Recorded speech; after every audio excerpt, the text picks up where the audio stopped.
Howdy ho, and welcome to another episode of So You're Interested, in the show where I, the host, Luke the Supertramp, talk to you, the viewer, the music lover, about artists that you may or may not know about already, and try to encourage you to listen to these artists. And this week we are taking on the classic 90s indie rock group, Pavement. Pavement is a band from Stockton, California, mostly known for their garage, lo-fi, indie rock alternative feel to their music. Pavement's sound ranges from clashing guitar riffs to also delicate melodies through both instrumentals and vocals. A lot of this is usually credited to Stephen Malkmus, who is the lead singer as well as a guitarist of the group. Anyway, let's get right into the albums and tracks that I think you should be listening to if you want to get into Pavement.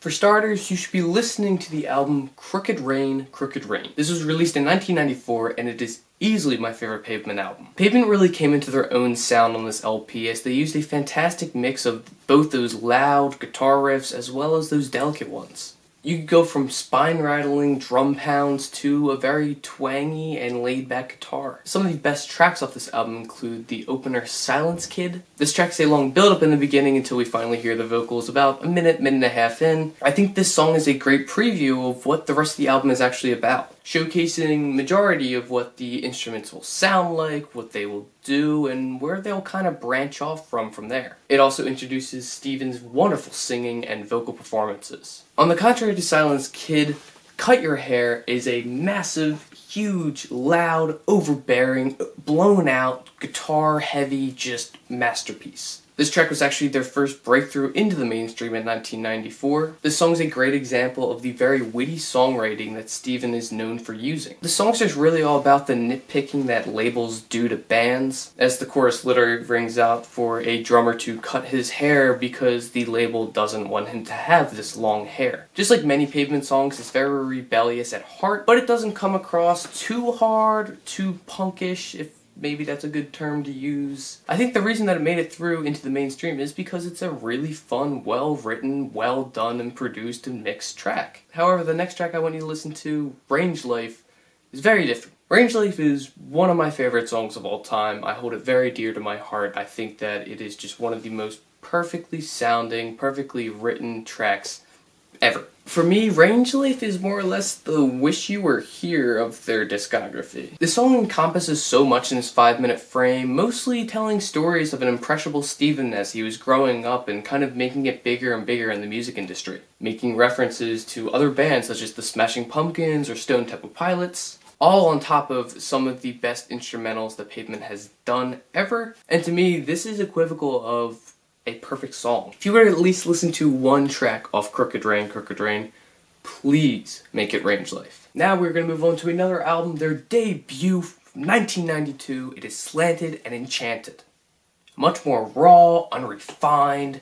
It's lo-fi, loud, grisly, muffled. I mean, it is garage rock to its core. Now moving into some of the best tracks, the first is actually nothing like what I just talked about. The track In the Mouth, A Desert is very unlike many of the other tracks off of this thing, and I think that that's what makes it a standout and a classic. It is much more laid back than the deluge of blown out guitar riffs, although it isn't afraid to utilize these components throughout the song as well. They are just not brought to the forefront like they are for pretty much every other song. Steven's vocals are fantastic, and yet again another very well written song. Not as witty as Steven would become as years go on, but definitely a beautifully written song. The next track here, yet again, does not have all of these brashing guitar noises. Instead, it chooses a much more delicate instrumental. Warm guitar plucks underlies Steven's soft and precious vocals. However, the song still gives you this sense of coldness overbearing over you. At the end of the day, it's one of the band's most successful takes on a more beautiful ballad type song.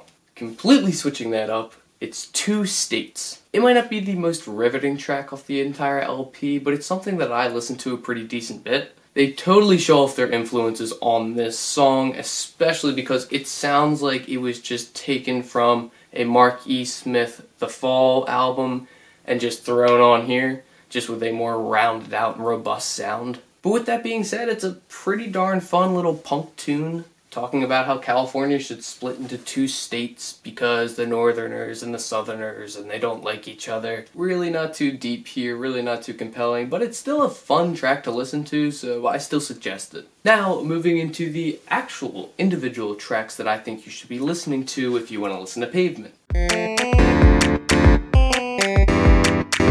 Starting with Harness Your Hopes B-side. We'll get this one out of the way quick. Easily one of the band's most successful tracks to date. Super fun, constantly changing and flowing lyrics, as well as a very infectious and movable guitar groove. Overall, it's a much more pop-friendly sound in comparison to much of Pavement's other work, but that doesn't detract from the overall performance whatsoever. Artistically, it is a fantastic statement, and I still don't really understand why it's a B-side, but that's beyond me. Then, off of Wowie Zowie, not my favorite Pavement album, but not a bad album at all, we have Father to a Sister of Thought. Another expression of beauty through melodic songwriting from the group, whether that be the lyrics that Steven has written down or the instrumentals from the group as a whole. And these long and twangy guitar notes that are beautifully mixed in and just kind of are the bow on this perfect present of a song. And then we actually have a live song. This is actually off of the Slanted and Enchanted, like, remastered album, whatever the official name is. I can't remember off the top of my head. And that track was Frontwards, which was recorded live at Brixton Academy in London in 1992. Frontwards would go on to actually be on the Quarantine the Past Best of Pavement album, not as the live version, but a studio recorded version. And I think that this live version just gives a very true sense of what Pavement's sound is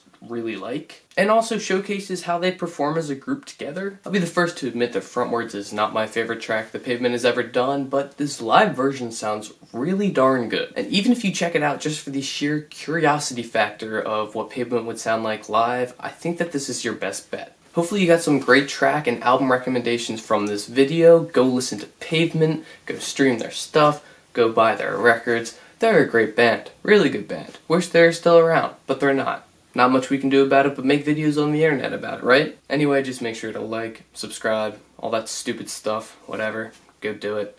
It's your daily obligation from me today. Do your Good Samaritan deed.